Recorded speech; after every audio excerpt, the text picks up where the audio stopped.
Hey Interisti, Forza Inter. Kembali lagi di Update Inter, channel yang akan memberikan informasi tentang Inter Milan, dan inilah berita hari ini.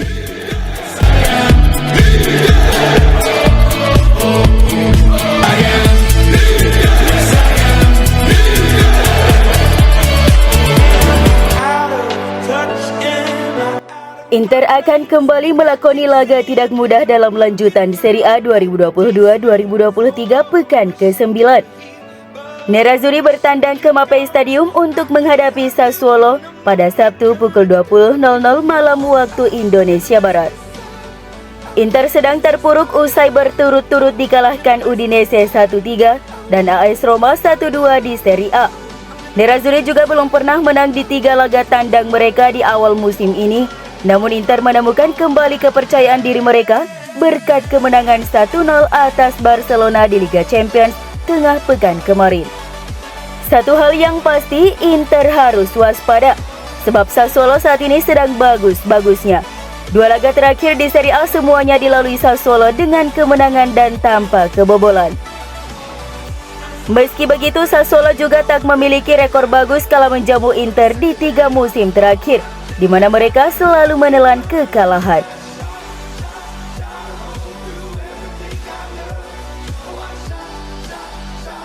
Inter bakal merombak komposisi pemain dengan menata pertandingan berikutnya di kandang Barcelona. Samir Handanovic kembali berdiri di bawah Mistar menggantikan Andre Onana.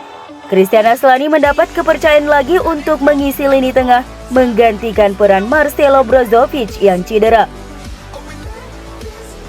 Di lini belakang akan kembali ke starting setelah De Vrij mengalami masalah otot.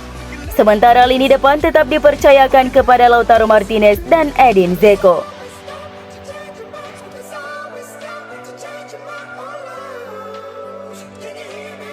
Striker Inter Lautaro Martinez dalam kondisi kurang bugar sehingga ada kekhawatiran mengalami kekalahan otot jika memaksakannya tampil melawan Sassuolo nanti malam.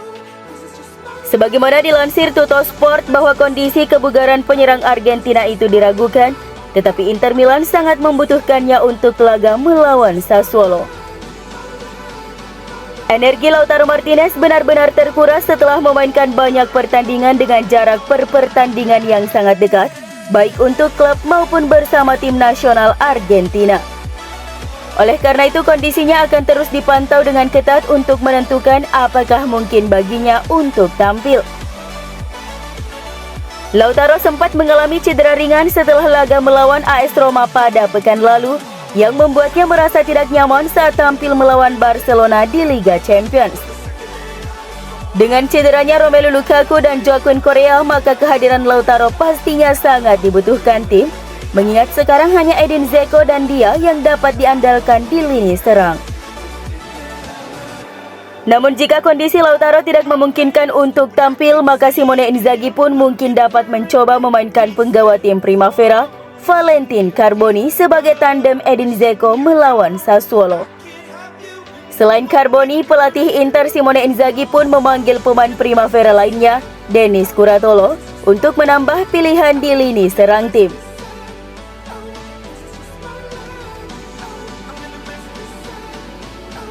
Pelatih Inter Simone Inzaghi kembali belum memutuskan siapa yang akan menjadi kiper utama di skuadnya dan akan terus merotasi posisi penjaga gawangnya hingga Piala Dunia Qatar 2022. Seperti dilansir La Gazzetta dello Sport, pelatih Inter itu menolak untuk memutuskan siapa penjaga gawang nomor 1 di Inter. Setelah penampilan hebat melawan Barcelona di Liga Champions, banyak yang merasa bahwa Andre Onana harus menjadi kiper nomor 1 dan memulai pertandingan Serie A melawan Sassuolo Sabtu malam nanti. Namun sang pelatih telah menentukan Kapten Samir Handanovic akan kembali di bawah mistar gawang Inter di pertandingan nanti. Sejauh ini Andre Onana hanya memainkan 3 pertandingan Liga Champions, sementara Samir Handanovic telah memainkan semua pertandingan Serie A. Terlepas dari kenyataan bahwa banyak yang merasa eksperimen telah berlangsung terlalu lama, sang pelatih tampaknya akan mempertahankan hal yang sama hingga Piala Dunia pada bulan November mendatang.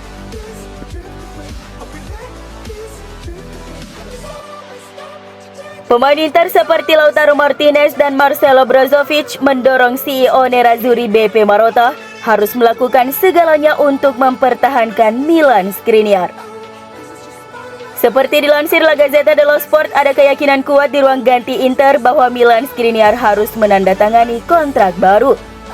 Kontraknya saat ini habis pada Juni 2023 yang berarti ada kemungkinan Inter kehilangan dia dengan status bebas transfer. Minat Paris Saint-Germain telah masuk dan mereka berusaha meyakinkannya untuk menandatangani perjanjian prakontrak di bulan Januari nanti. Kini Inter harus bergantung pada keinginan pemain untuk tetap bersama rekan setimnya di Inter karena mereka tidak akan bisa mendekati 9,5 juta euro per musim seperti apa yang ditawarkan PSG di musim panas lalu.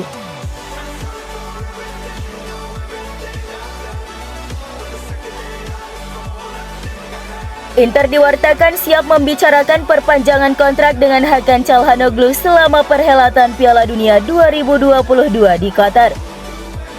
Sebagaimana dilansir Calciomercato bahwa Nerazzurri sangat senang dengan kontribusi Hakan Çalhanoğlu sejak bergabung dengan klub dari AC Milan sebagai pengganti Christian Eriksen.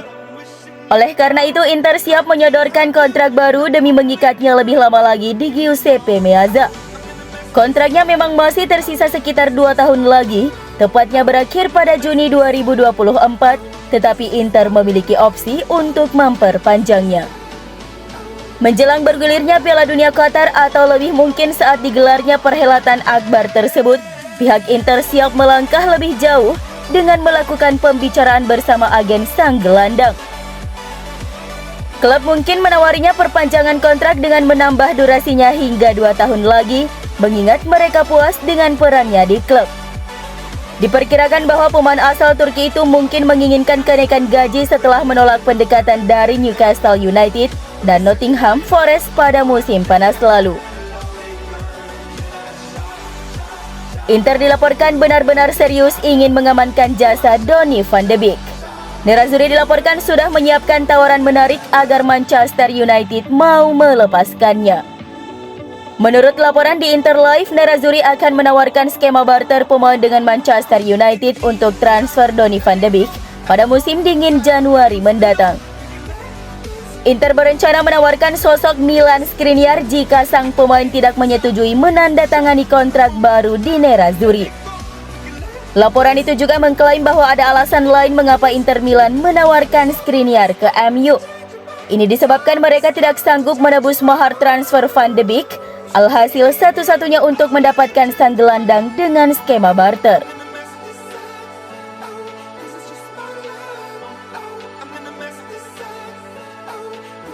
Federico Di Marco mewakili ruh Inter yang kemungkinan membawa kembali Inter ke performa terbaiknya musim ini.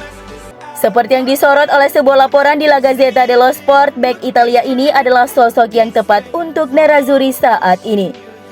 Federico Di Marco yang merupakan produk Akademi Inter secara definitif menjadikan posisi bek sayap kiri kini menjadi miliknya ketika banyak yang berasumsi bahwa Robin Gosens yang akan menjadi pewaris posisi tersebut setelah Ivan Perisic meninggalkan Inter.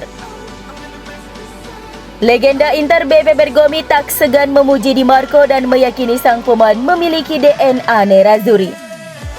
Di Marco telah berada di Inter sejak dia berusia 6 tahun dan itulah mengapa Beppe Bergomi memiliki kepercayaan diri untuk mengatakan bahwa Di Marco tahu apa artinya bermain untuk Nerazzurri.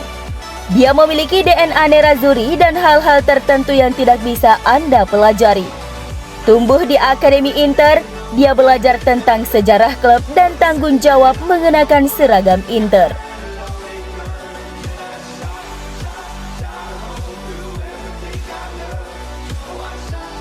Asosiasi Sepak Bola Eropa UEFA baru saja merilis ranking terbaru klub. Inter melejit setelah mempermalukan Barcelona di matchday ketiga Liga Champions. Sebagaimana dilansir Football Italia bahwa ranking UEFA Inter naik hingga 9 tingkat dari urutan ke-23 Eropa menjadi ke peringkat 14 Eropa. Sementara itu Juventus bertahan di peringkat ke-8 UEFA, tertinggi di antara tim-tim Italia. AS Roma berada di urutan 12, sedangkan Napoli duduk di urutan ke-21, 7 tingkat di atas Atalanta. Lazio berada di urutan ke-38, Milan berada di urutan ke-45, kemudian Fiorentina jauh di bawah yakni di urutan ke-104. Adapun 4 tim teratas dihuni oleh Manchester City, Bayern Munchen, Liverpool dan Chelsea.